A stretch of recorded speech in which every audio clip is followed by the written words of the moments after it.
म्हणजे काय की आजपर्यंत त्या आयुष्यामध्ये केलेल्या कर्माचा जो काही हिशोब झाला आहे तो आपला प्रत्येक आपतिष्टाने म्हणा, त्यांच्या सहकारी वर्गाने म्हणा म्हणून दाखवलेला आहे. दादांचा एक जीवनपणा बघायला गेला तर त्याचं नाव आहे जनार्दन. मला एक कवी आठवते, कठीण आहे जनार्दना राजी राखणे. की प्रत्येकाला राजी राखणे हे भगवंताला सुद्धा कठीण आहे. पण या व्यक्तीने बघितलं, हा व्यक्ती म्हणजे काय, आता ताई म्हणाल्या की यशस्वी पुरुषाच्या मागे एक स्त्री असते.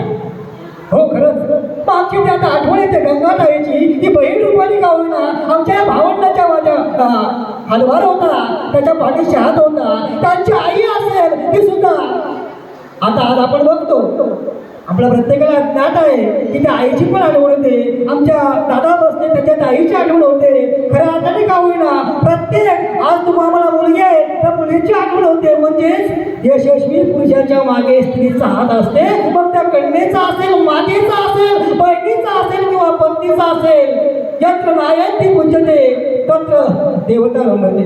त्या ठिकाणी नारीचं पूजन होतं, त्या ठिकाणी देवता रमण होतात. खऱ्या अर्थाने का होईना या पुरुषाने, या व्यक्तीने लाडा पुराणा असा काय मान दिला की आपुलकीचा नाता आहे. मला जाणीव होतं की आमच्या वहिनी जेव्हा शिक्षिका पदावर लागल्या दादांच्या कृपेने, परंतु मी लागलो नव्हतो. पण दादांचा आणि वहिनींचा किंवा माझ्या राजा किंवा आमची ताई असेल, प्रत्येकाचा अट्टाच होता की सुनीलचं कुटुंब अगदी गरिबामध्ये आहे, तो लागला पाहिजे. म्हणजे अशी दुसऱ्यांबद्दल तळमळ असणारा हा व्यक्ती आहे. असा आमचा दादा आहे, आमचा राजू आहे, ताई आहे. खरोखरच घराण्यामध्ये काहीतरी एकोपा असावं लागतं. आपण राम, भरत, शत्रुघ्न असे अनेक उदाहरण देतो.